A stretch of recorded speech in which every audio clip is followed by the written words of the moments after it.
Yes, hello everyone. Welcome to the CBC Wizdumb Hour, episode number 157 for Tuesday, November 16th, 2021 at 8 p.m. Eastern Time. I am Steve Witchell in New Orleans. And I'm Tony B, the Fabulous T, coming to you from New Jersey Did you get at all that? 8 p.m.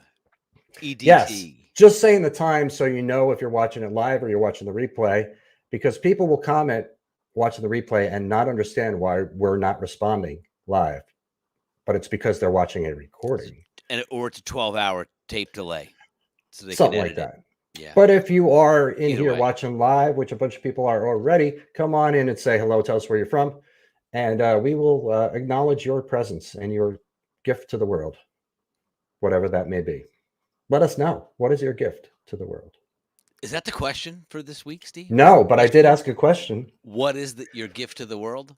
No, but that would be a good question. That's just a general question, though. That is a general question, but what is your gift to the musical world? You know? The musical world. Yeah.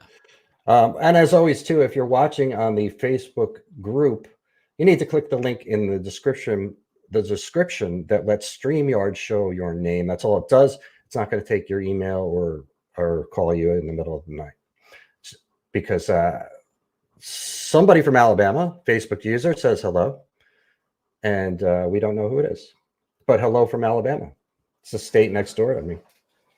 Hey, so actually on the other side. From a couple weeks back, the question, right? Why do we play music? So I was talking No, remember we asked the question. Oh, yeah. Right, Okay, yeah. So yeah. I was talking to my dad about it, and he wants. This is his quote that he said, because he's not on Facebook, but if he was, this is what he would have said. Okay, so let me read it real quick for you. Okay. Music is an art form. You either have it or you don't. You're either drawn to it or not. However, music is not taught, but conceived. Ooh, pretty deep. I like it. Yes. So he wanted me to offer that up.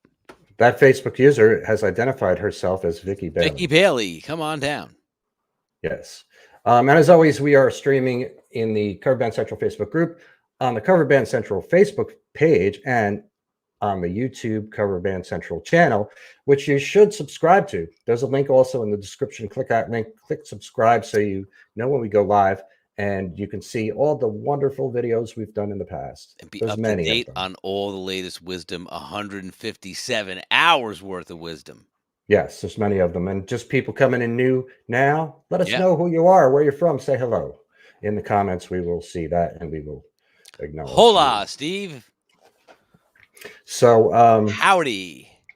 It was only 5 days ago that we did our last episode because we did it on Thursday.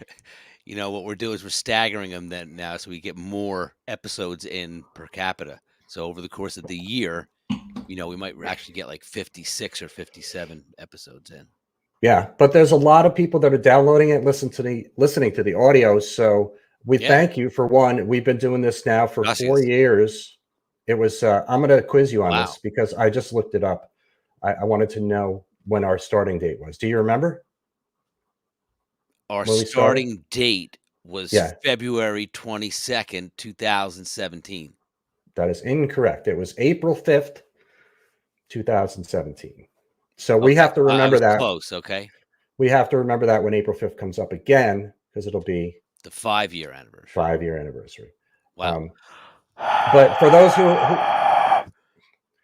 who listen to the audio and that's all they do, again, we thank you. But you can see this on video in the aforementioned places: Facebook group, page, and YouTube. It's much more entertaining too, and it costs a lot more money to make this. So I know it does. Just the lighting guys over here, just the lighting alone, and plus I got like 7 or 8 guys and a girl back there working. Very lighting hard. alone. It's thousands of dollars. Kevin's in big time Ireland, over in the UK. He's playing drums there. Excellent. Yes. Abel is from Ethiopia. Welcome, proudly waving the flag. And Jamie is in Wichita, Kansas. Jamie comes by all the time. Marion's in Massachusetts. Hi, Marion. Welcome aboard to the Cover Band Central CBC family. Hour. Yes. So 5 days ago, not much has happened different to me.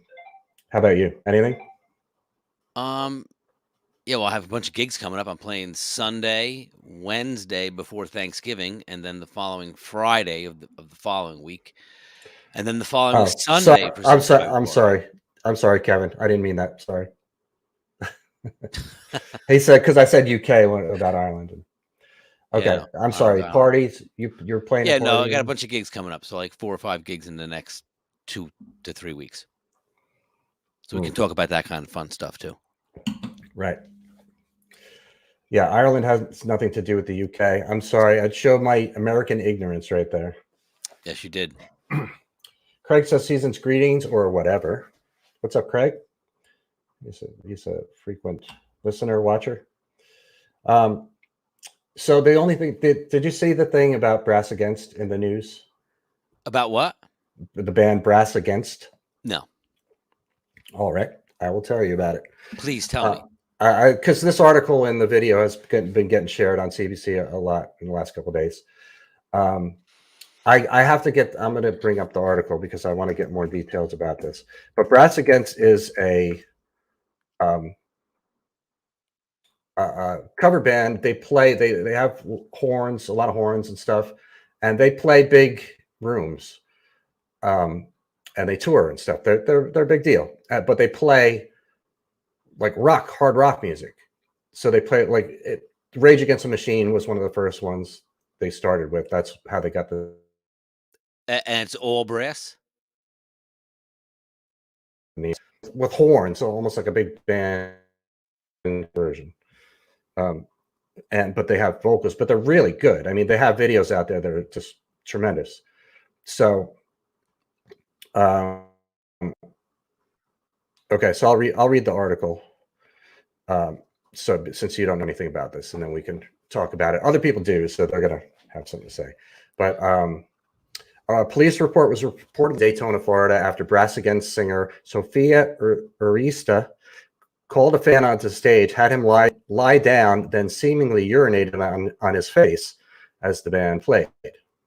The incident occurred November 11th when the mostly brass band, hard rock hits, was performing the Rage Against the Machine when she auditioned for Voice in 2000.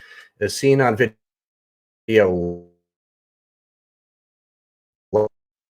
to a new form of live streaming. Well, talking about I live was streaming, disgusted by it. you keep freezing up and your audio's getting all distorted. Okay, Like I'm right gonna now, have you're to. frozen. I forgot to You're plug in my. frozen. You're like frozen Okay. man, Steve. You're frozen. You must Okay, plug I know. something in to unfreeze yourself. I know. Oh, I good, didn't plug Steve. in You're my still Ethernet. frozen.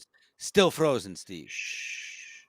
I know. I didn't plug in my Ethernet, and my computer is slowing down. But I had to close that page because that's what was freezing it up. Anyway, but yeah, the Okay, story is this. you're I'm still good now, frozen, right? Steve. No good audio. No, still no good. Frozen. What? Frozen. I'm not frozen on my end. Now Pal. you're not frozen. Now you are unfrozen. Okay. All right. So the story is this band, Brass Against, they I got play it. their. I got the whole gist of it. I caught parts of it enough to understand that. So, did the fan is the guy who was the recipient of the alleged urination, the one filing the complaint? Like he wasn't anticipating that to happen to him when he got called No, up it on looked. I stage. don't think He so. thought he was gonna like dance around or something. All of a sudden, he's getting pissed on. I don't think so. I saw the video and looked like he willingly laid down on stage and knew what was coming, and it's disgusting. I mean, that's one way to get So, your cover band publicity. in the news. Absolutely, right? Front page on that one. But maybe someone's going to jail for that or paying a lot of money. Hope Brass is making big bucks because that's probably cost him some cash. I don't know. Either way, it's just the smell alone would be So nasty. wait, so who's bringing the lawsuit against them? No, it was a criminal charge. Yeah, who's bringing The the criminal venue, charge? maybe. I don't know. I'm not going to open it again because I don't Oh want to wow, freeze okay. again. I'll investigate it on my own and then we can circle back on it. Yeah, but other people saw it. That's wow. That's so. What's Kevin, the CBC? he said he saw the video. Crazy bitch. Uh-huh. Yeah, it was. Yeah, it's. But yeah, it got them in the news, and they are really good. They're top-notch players. I wonder So why they would do that. Be interesting to find out why. maybe she was drunk. Maybe. Maybe And she really had to go to the bathroom bad. She didn't want to leave the it stage. appears that she did. When you see what's coming out of her, you're like, oh my goodness, I didn't know that happened.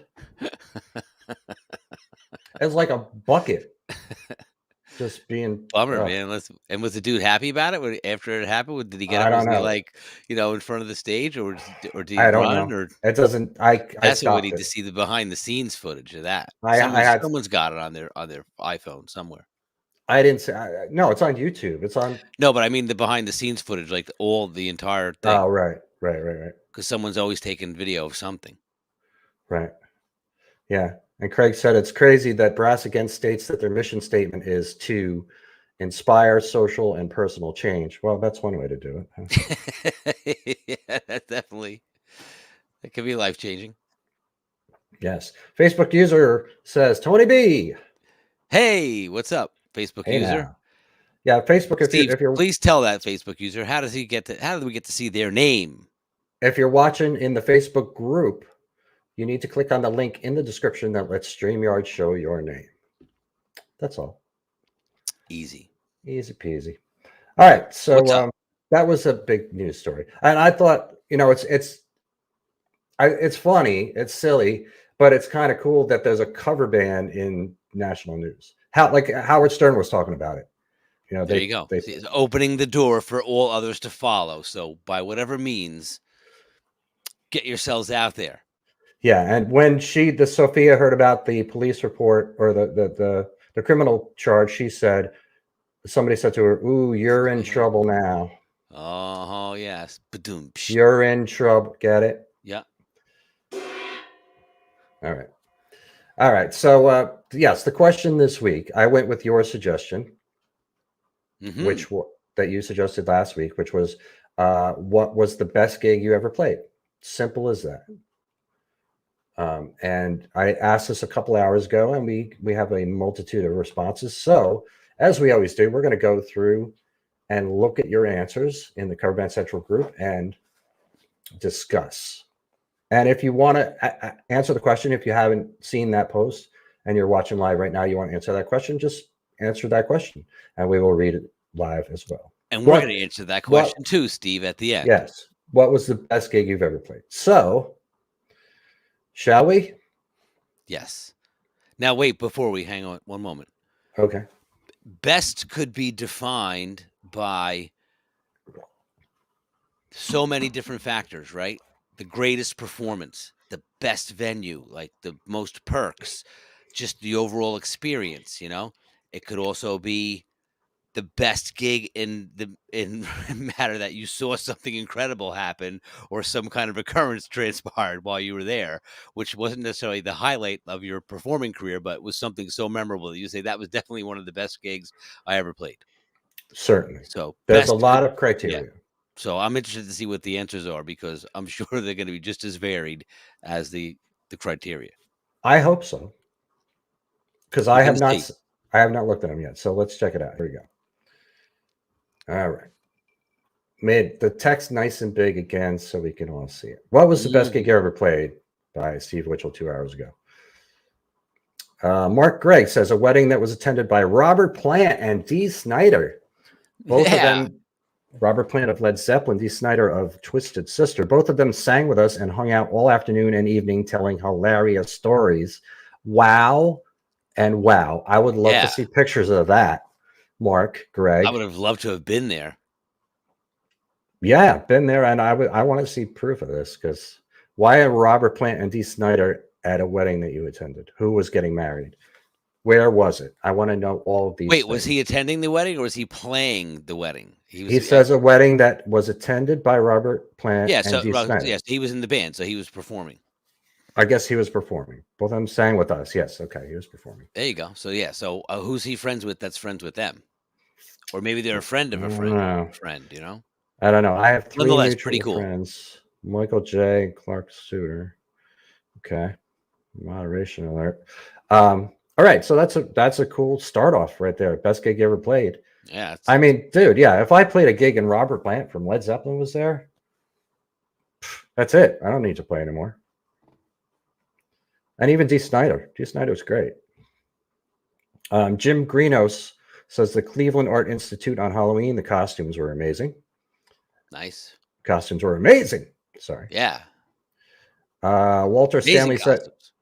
yes. Walter Stanley says opening for Camelot to a sold out show. I don't know what Camelot is. Do you? It's a band. Do you know them? Are you familiar with them? No. Neither am I. Bruce Power says the next one. So he hasn't had his best gig yet, I guess. That is the question. The best gig. See, so it's like the next one. So it's either the elusive chase of the best gig, or he's having so many best gigs that he's looking forward to the next one being the best. The next one will always be better. Yes. Good perspective to have, you know? Yes. Vic JM said World Cafe Live main stage in Philly, fronting a Steely Dan band, I guess Steely Dan tribute band. Yeah, nice. I feel like I've been there. World Cafe Live in Philly. I don't know. I've been to a few places in Philly. James Bruno said probably a gig that wasn't. Showed up to a gig. Owner had a private party going on in the back room. They had a pianist playing, and we would have drowned him out. Owner paid us and fed us dinner without us ever unloading a piece of gear. That's good. That's a good criteria for best right there. That's a pretty good. The best was we didn't play, but we got paid. And we got paid, and we ate, and had had as if we had played. Great time. Right. So let's check in on some of the live. Oh, here's Mark. He says he has a pick. Excellent Picks. Yeah. It was in Cathedral City, California, and he was playing in the band. Super cool. See, man. Oh, okay. It was Phil Carson of Atlantic Records' son's wedding. So big deal. So yeah, Atlantic artists like Zeppelin and Twisted Sister. Yeah. Were there.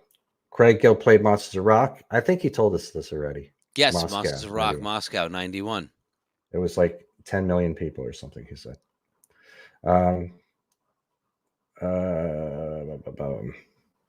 Best cover band show patronized, hands down, was Leonid and Friends, a Chicago tribute. That's pretty cool. That is really cool. Facebook user says we opened for Recycled Percussion a couple times this summer. It was cool. We got a huge tip. Nice. Not familiar with that band either.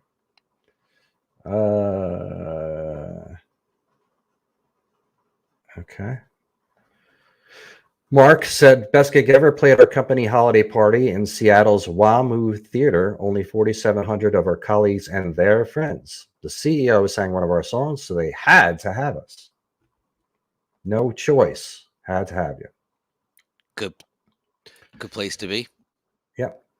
All right, let's continue. Okay.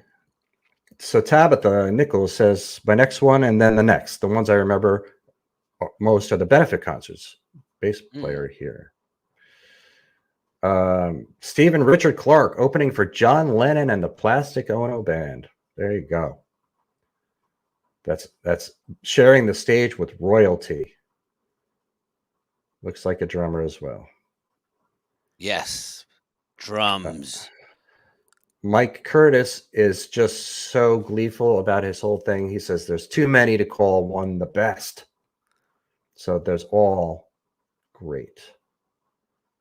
Okay, David Carlisle.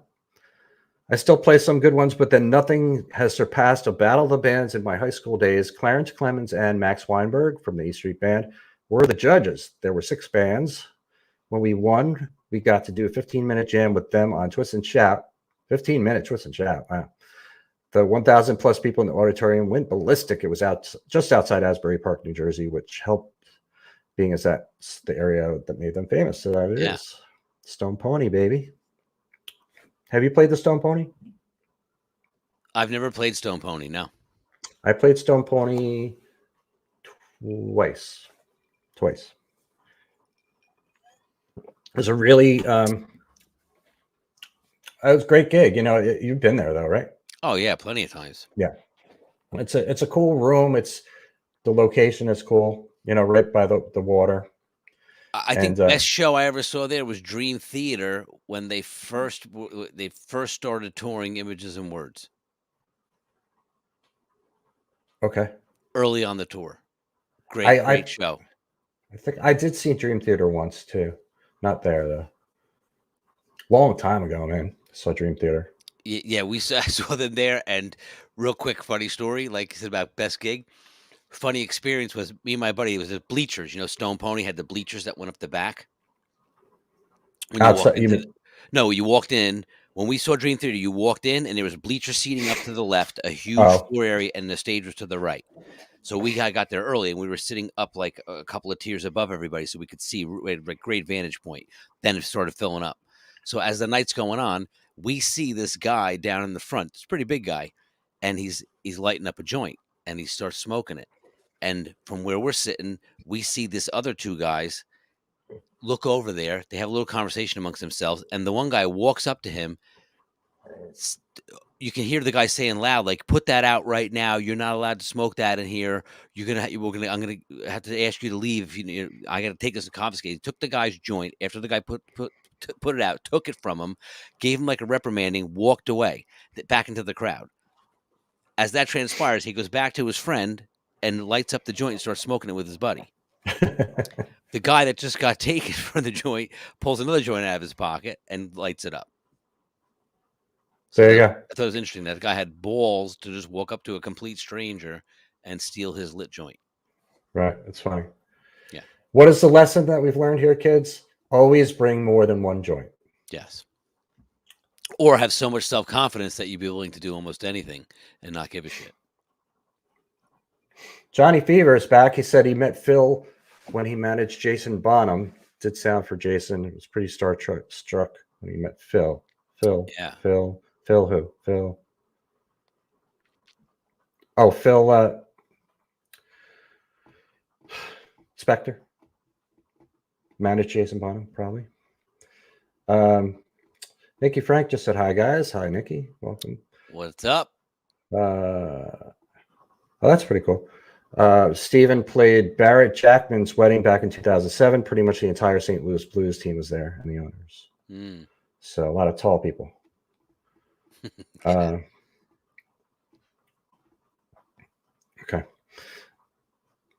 Oh, Phil Carson was Phil. Okay. Sorry. I had to guess. Okay. All right. Back to Facebook. So Eddie Hopkins just said 1,700 people. So that was a gig. Didn't matter who he was with or what they were playing. It was all about the crowd. Patrick Contreras said he opened for B.B. King. Talk about royalty, man. It's royalty in his name, King. That's pretty cool. B.B. the King. I never saw B.B. King. I would have loved to have seen him. Eric also said the next one. So we got a lot of positivity happening. Yeah, I love it, man. The next one. Always striving for the best. Yes. Jeff Rat Sass-Coley said either opening for the Greg Allman Band or opening for Mark Farner back in the mid-'80s. In the mid-'90s, opened for Blackfoot. That was a great show. I wonder if Neil was in the band then. But bands, including mine in the 80s, really worked harder at putting on professional shows, and I love that. We did too, man. Tony and I have talked about that a bit, about how much effort we used to put back into doing shows and putting set lists together, and even like choreography on stage and what you're wearing and all that stuff that's gone by the wayside. Yeah, but there is something to be said for that, to have a show, or like we used to do as group songs together, where you go one to the next, or have, segues or medleys, and, having, like you said, like a show, Yes. Yeah. So those were always great shows too. Yeah.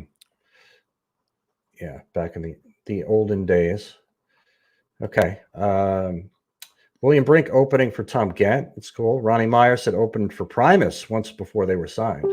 Nice. Very nice. To hear Les Claypool in person would have been pretty cool. I saw Primus once or twice, at least once. They were great.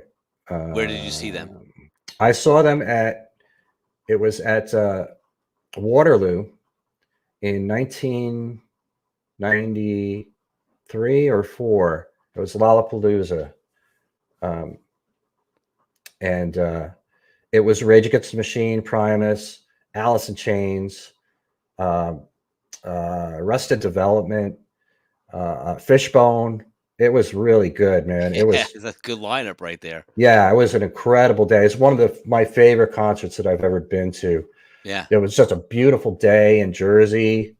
It was Waterloo is this big kind of grassy ground, wide open area in kind of western North Jersey. Yeah, and it's beautiful. I used to go up there to just shoot pictures and stuff.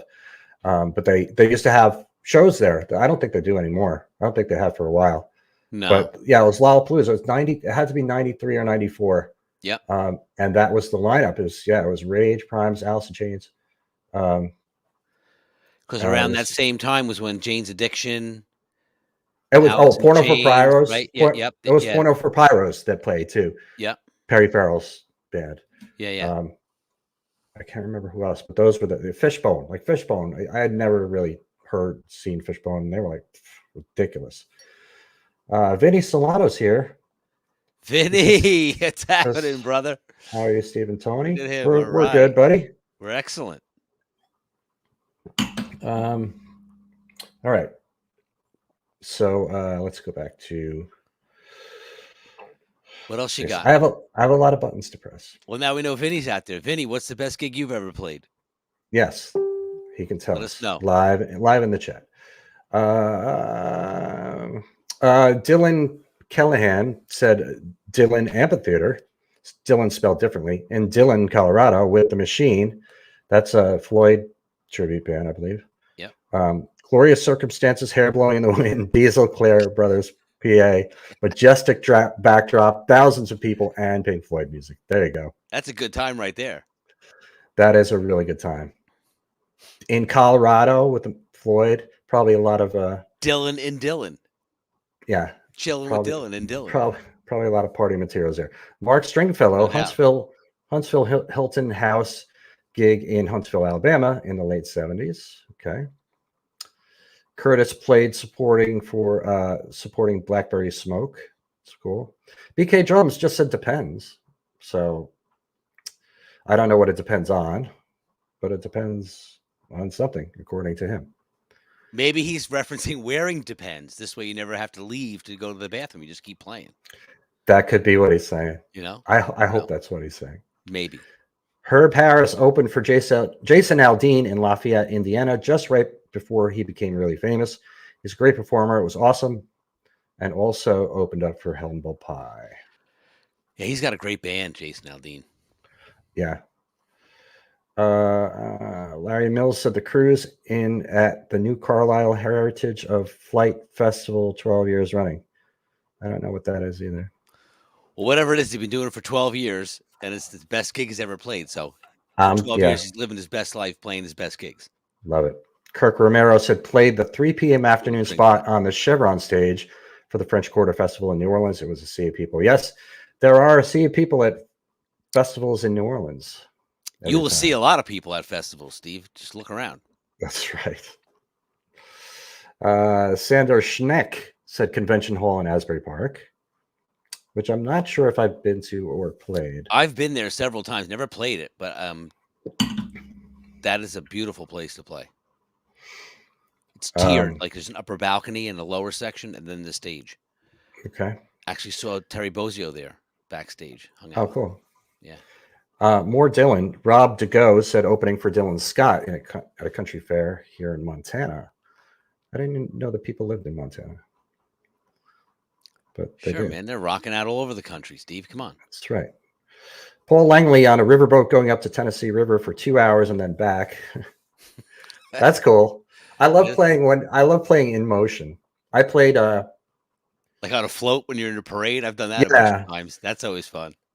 Yeah, I've definitely played. Especially if the guy driving is like 75 years old and not paying attention. He's just kind of herky jerky and thing, and you're, you know, Vinny said definitely Paramount Theater in Seattle with Queensryche. Yeah, Vinny like, won yeah, this contest. Vinny's a great singer. He's got a really high voice, and won this contest where he was able to sing with Queensryche. yeah. Back when Queensryche was a one band, now they're Queensryche and Jeff Tate. Yeah. So that was cool. I went to the one he was at in Atlantic City, and I was actually playing in the same hotel, but like downstairs by the bar with Wendy and Lisa. You know Wendy and Lisa. Yeah, yeah. And Queensryche was playing that same night. Vinny was there. Steve Rosenzweig was there, and I met the bass player Eddie Jackson that night, and that was a cool night. I barely remember anything about the gig I played, but I remember meeting Eddie Jackson and hanging out with those guys. That was a lot of fun. Cool. When I was walking out, well, because I hung out with them for a little bit, and so kind of, we were shooting the shit for a bit. So Eddie Jackson now knows me and he knows my name, and I told him, yeah, I'm down there, I'm playing. And then end of the night, I'm walking out and carrying my gear and wheeling my cabinet, and I pass him, and like I guess I didn't see him, but he saw me, and he's playing a table game and he's drinking, and he turns out, it's like, Steve, because he sees me walking out with the bass. So did you park your shit and go hang out with him? No, I was with my girlfriend at the time, who was a nightmare, but different girl. They were all nightmares. It's a different nightmare than the one I'm thinking They of. were all nightmares. But yeah, I had it. It was a long walk. I had to walk all through this long casino, and I had bass. I had a bag with my cables and stuff, and I had a cabinet that was huge. I don't remember, if you remember the cabinet I used to have this big Ampeg, and you couldn't carry it. It had casters on it so you could wheel it. But I'm like wheeling this thing through the casino. I'm carrying my bass. I'm carrying a bag, probably carrying my amp in my left hand. And so I couldn't, there was just no like. But that was all your stuff in one trip, right? Probably, yeah. Yeah. So that was a fun night. I remember that. That was great. Craig said, "Isn't there a third Queensryche?" I don't know. Potentially there might be. Scott Rockefeller, I think, has something going on, doesn't he? I don't know. When they lost to Garmo, it's like, come on, it's not really Queensryche anymore. He wasn't the whole band, but as soon as it's not the same guys, and it's not Queensryche anymore. It's the chemistry. You can replace and plug and play, and it'll sound the same, and you'll be able to get by with it, and it'll be great representation. But it's not, it's not going to be Queensryche, like, unless you see them like in the flesh. All of them creating music together that they wrote together. Yeah, it's never going to happen. It's like Roger Waters and no, but it's like you always say, Gilmore. it's like being in a cover band. You're just in a professional level cover band. If you're a member of that band, if you're a member of some iteration of Queensryche, and you're hired to play an instrument in that band, it's like playing with a cover band, but at a super high level, a tribute band rather, right? Yeah, like Foreigner. Basically, Foreigner is now a Foreigner tribute band. Mm-hmm. All right. Okay. Back to the answer, Steve. What do you got? Kirk Romero said open for Tracy Lawrence at a big club over 1,000 people, only band to play Tone Loc at a country concert. That's cool. That's great. I would have loved to have been there to see that.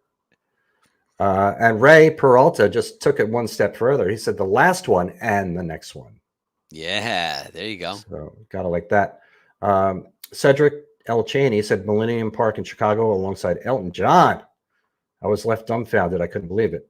Alongside Elton John. What does that mean? Wow. So he was in the band with Elton John? I guess so. Alongside. He wasn't opening for or after or kind of with, he was alongside him. Yeah, I can't tell what he plays here by looking at his thing, but he has. He plays alongside Elton John. He just said it. He's a new, but what instrument? But he's a new cover band Central member, and he has the new members get this little hand. It's cool. Very cool. It's like a little applause, like. Alice said, yeah. Okay, there's more conversation going on about this. It's Yes. good. Conversation's good, man. Communication's key. Yeah, he said it's one of the things I've always enjoyed about music and bands, the adventures, and we say that a lot, and I agree. Oh yeah. Anthony Pitt said opening for my favorite band of all time, 311, in my hometown of Austin, at the time to almost sold out crowd of 4,000 plus. Look, we Nice. got video of it too. See, Anthony's putting his money where his mouth is. Yeah. Got the video. Should we watch it? Nice. Let me see if I could play it here in this screen. No, it's going to open in another screen. It will, and then you'll be frozen, Steve. You'll be frozen again, Steve. Yes. Okay. Michael Alston, early 90s country music and line dancing exploded in the Pacific Northwest, and we were chosen to play a regional line dancing competition. By this time, we had opened for a couple national acts and won first place out of about a dozen bands for a 3-day event at the coast. Towards the end of the night, we were on break when the line dancing crowd was grooving to a recording of Buddy Guy's Superstar. The song and our break ended. We came back on stage and ripped into our cover of Superstar. And I remember looking around the room at all the slack jaws in the room when we left it all on stage that night. Cool. Excellent. That's a very specific memory that Michael Alston has. That sure is. That's good. Like I said, there's a very, very large and wide criteria for what can define your best gig. That's right. Buddy Guy, by the way, and I don't know if I've ever told you this, I've seen Buddy Guy a few times. And the first time I saw him was back in the early 90s.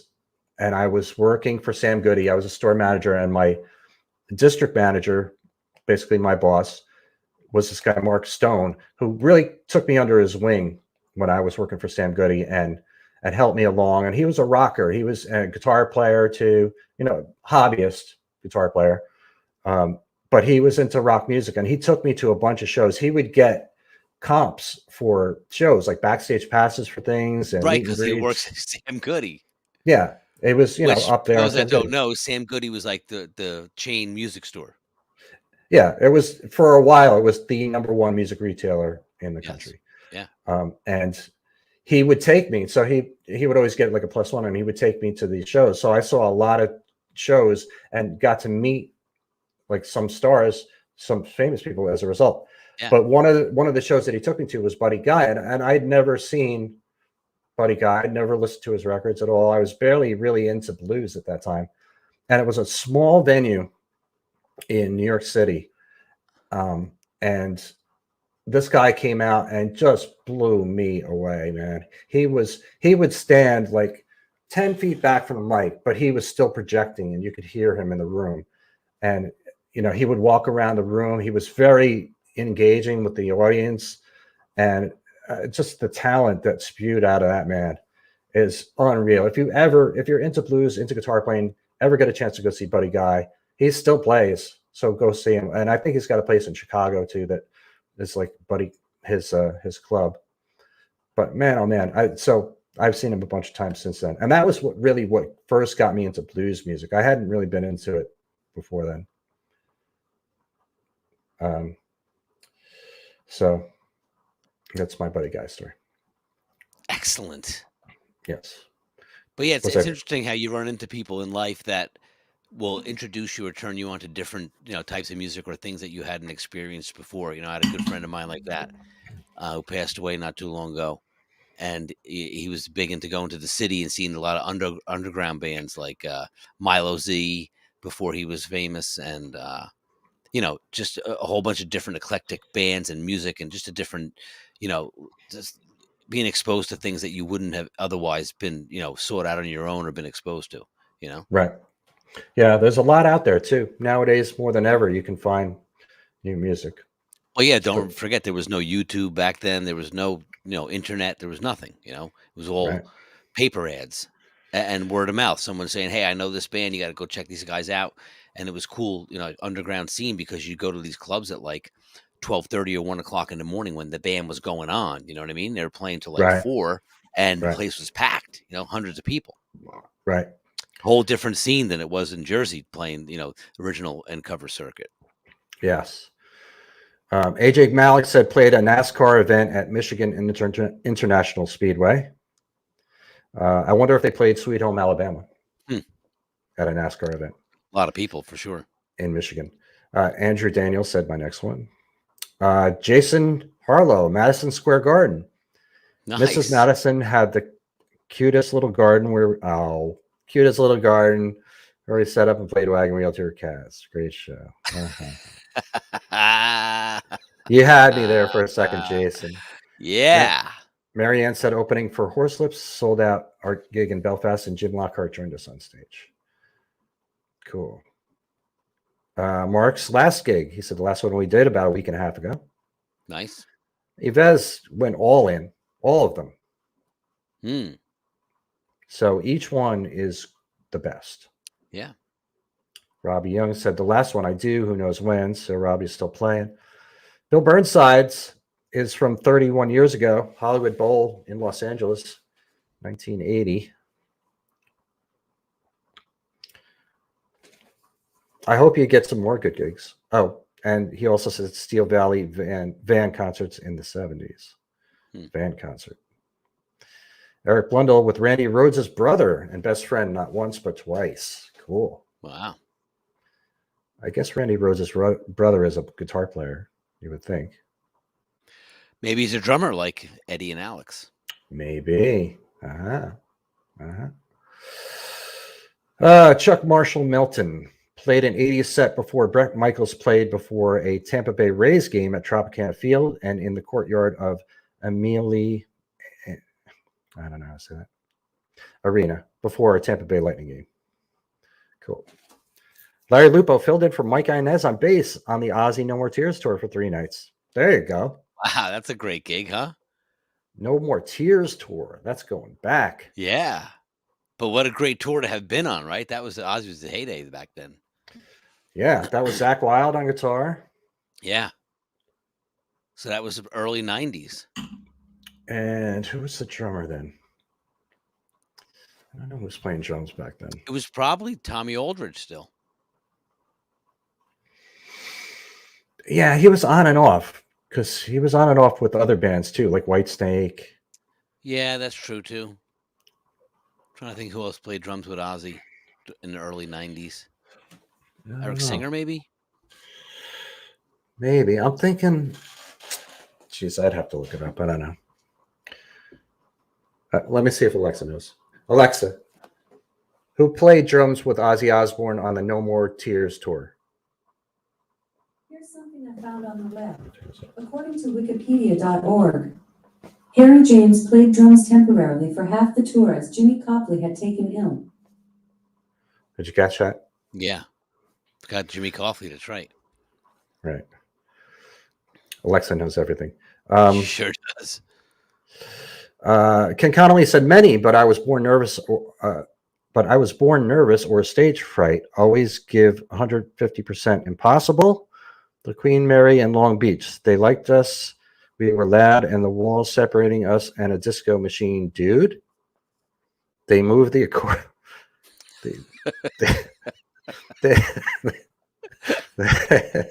They moved the accordion wall, and it was huge. My drummer learned from John Bonham, record style.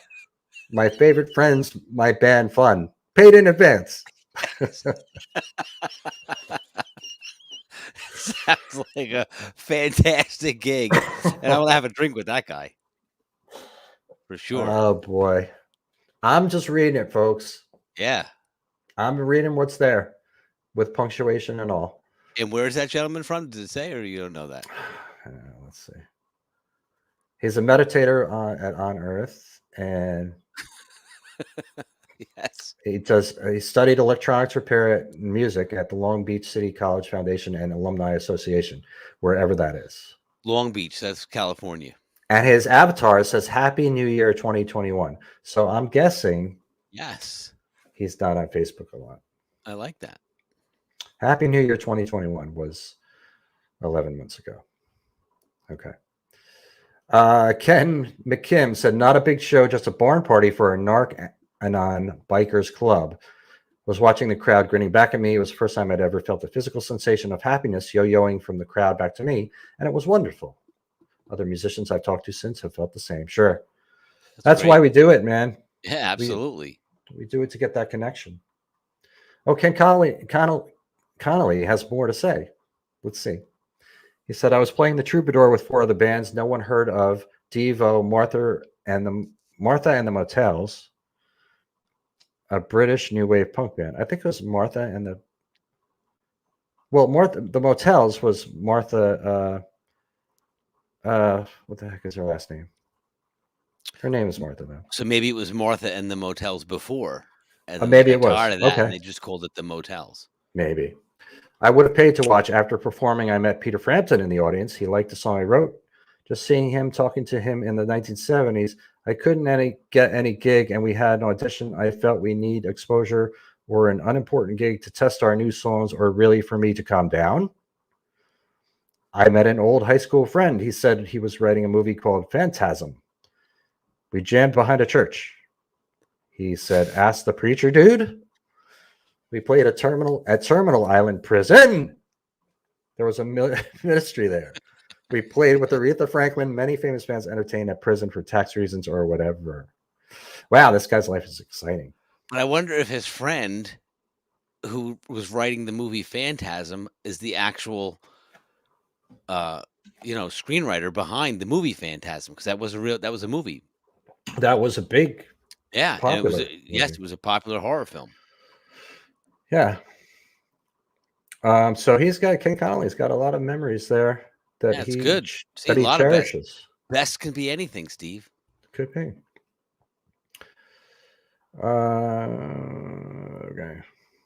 Okay. Jim Harris and Ken Connolly started talking to each other.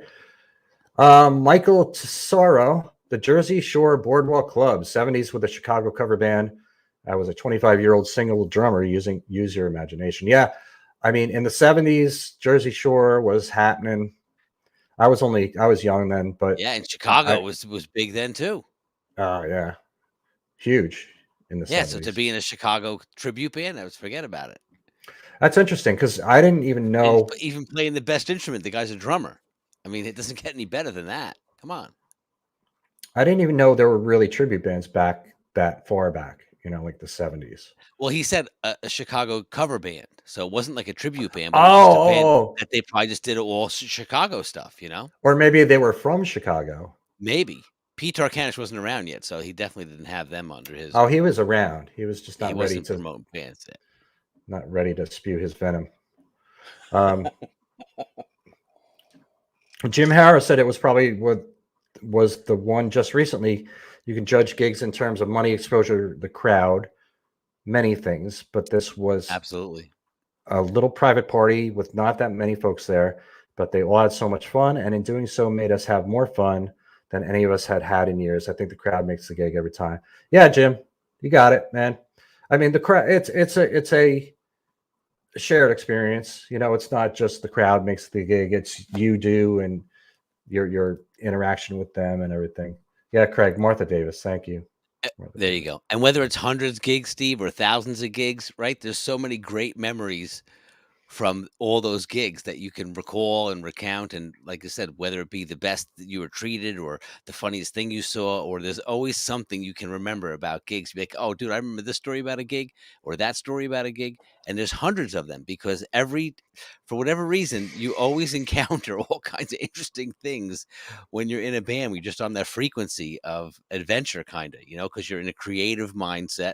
So it's organic, and anything can be created at any given time, right? So especially when you're creating music, so it kind of lends itself to you're already exuding that energy, and you're kind of attracting that whole vibe of the creativity. So it's interesting to hear people's feedback on that. But as you and I have spoken about many times, there's just hundreds of stories of things that weren't even related to the gig, but you were going into the gig, or something that happened in the elevator when you were going up with your equipment or whatever, Right. But it's such a great life experience to have been able to live through these things and be able to recount them, But it adds to the whole, enjoyment of life.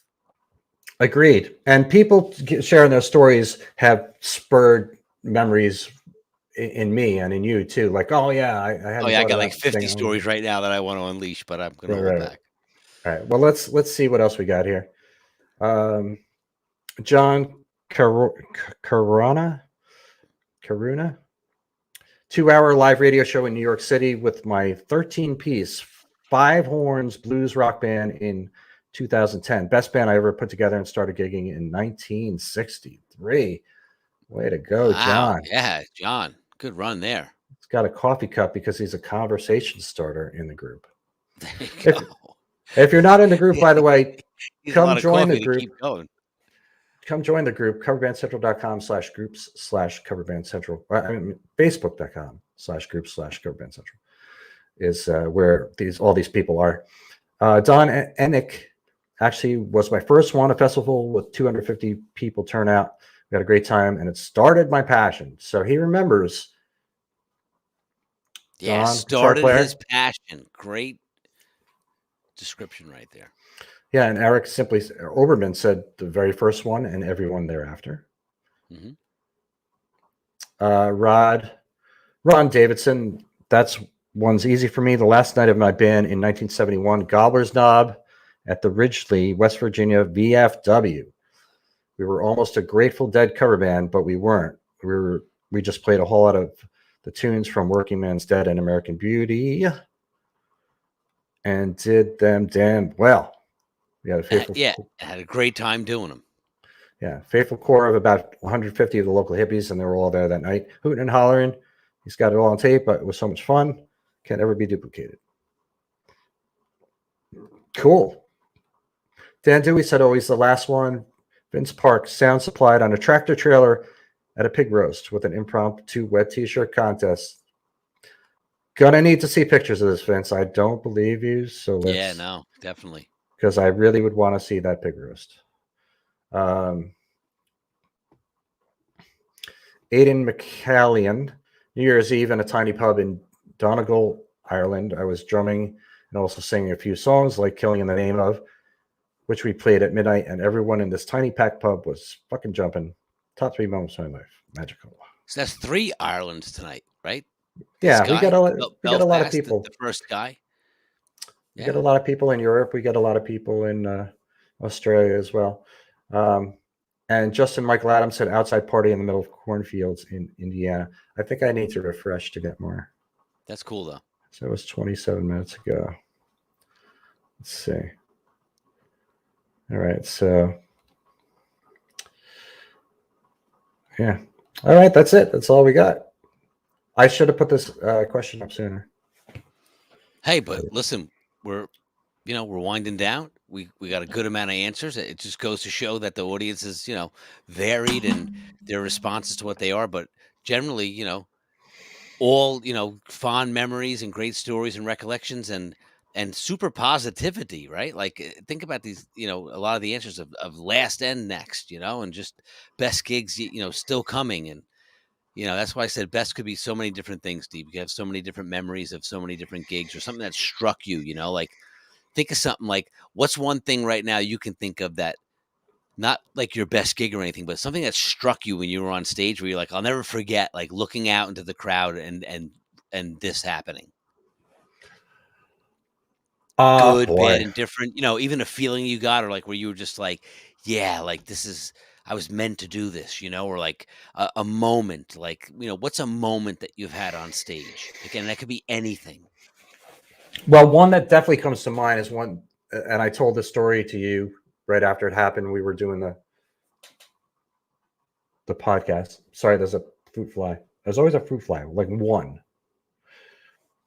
Yeah, lose the fruit fly, Steve. We were playing at the Swamp in New Orleans on Bourbon Street, and the stage faces the street, and the stage is well into the club, but it's facing the street, and there's a big open window where you could see Bourbon Street. You'd see people walking by and stuff from the stage.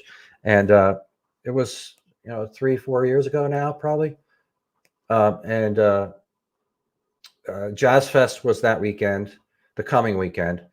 And we see this guy in the window. People would stop by and watch us from outside.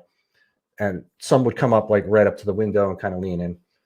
And we see this guy, and we're looking at, and Tracy, my singer, said that's Steven Tyler. And I'm like, no, it's like, because I'm a little nearsighted, and I'm like, it looked like a guy who was trying to pretend to be Steven Tyler to me. And I'm thinking, like, Steven Tyler's not going to be walking up and down Bourbon Street. He's a big rock star. And then we found out later that it was Steven Tyler. He went to a club down the street and got up and sang. And friends of ours were telling the story on Facebook. So Steven Tyler sat and watched a song and a half, watched us play. So as many times as I've seen Aerosmith, now I know that Steven Tyler has seen me play. So that was pretty cool. That's Very one thing I remember. Yeah. And I'm a big fan of his and the band. So how about you? You got one? I can think back to when we first started playing with Eye of the Storm. We were an all original band. Great chemistry. We wrote a bunch of music together, lifelong friends. And we were playing the Cricket Club in Irvington. And it was probably early 90s. And we were the only band on the venue. There was probably, 3 or 4 bands. And American Angel was the headliner. I played with them many times. And we were going on right before them.